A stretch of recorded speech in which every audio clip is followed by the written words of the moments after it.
Lionel Messi has been dropped from the Ballon d'Or shortlist for the first time in 15 years. Messi is ranked outside of the preliminary shortlist of the top 30 players around the world for the first time in close to 15 seasons.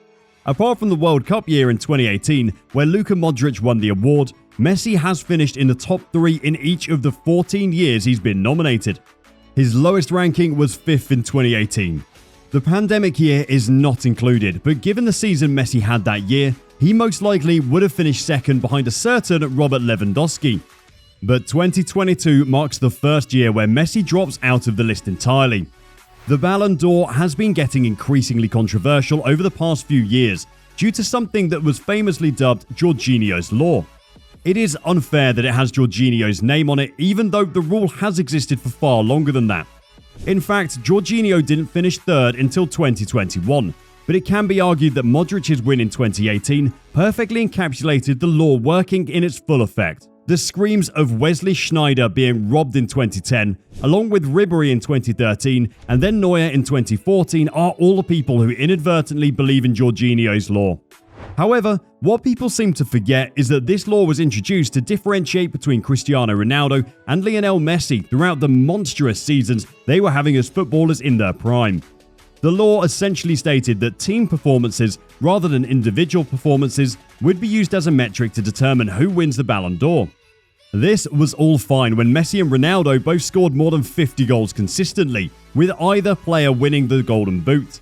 If Messi won the Golden Boot for scoring the most goals and getting the most points among all the top scorers in Europe's league, Ronaldo would almost certainly always be the top scorer in the Champions League.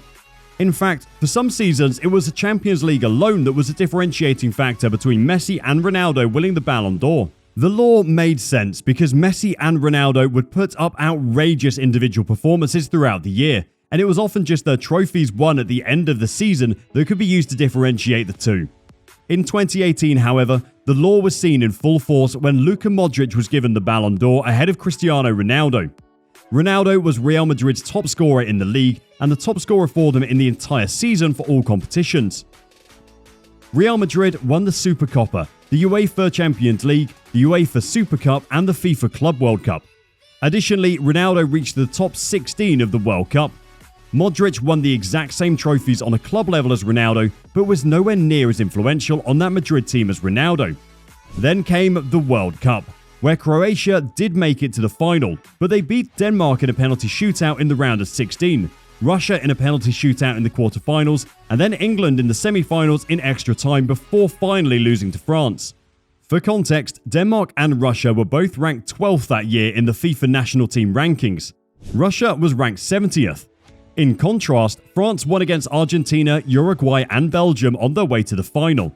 Raphael Varane, who finished 7th in the voting, technically had won the World Cup along with the same trophies that Modric had won and was arguably more important as a defender to his team's success than Modric, but was not given the award. The Ballon d'Or committee has announced a few changes to the voting for the award, which has put Messi out of contention for this year's trophy.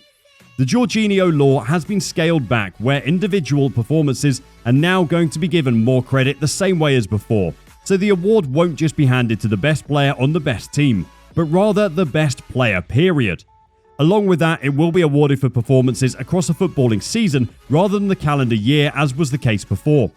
That is why Messi's 2021 Copa America win will not be considered in the voting, and is also why Cristiano Ronaldo has made it into the top 30 this season despite Manchester United being abysmal on the pitch.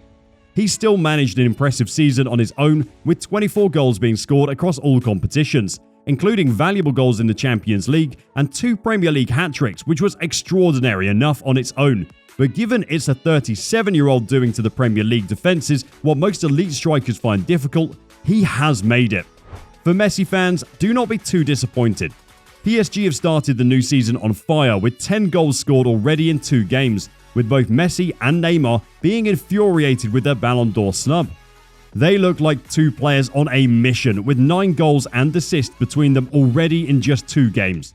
If they keep their performances up the entire year, especially with the World Cup in the middle, you can certainly expect a big season at Paris Saint-Germain this year.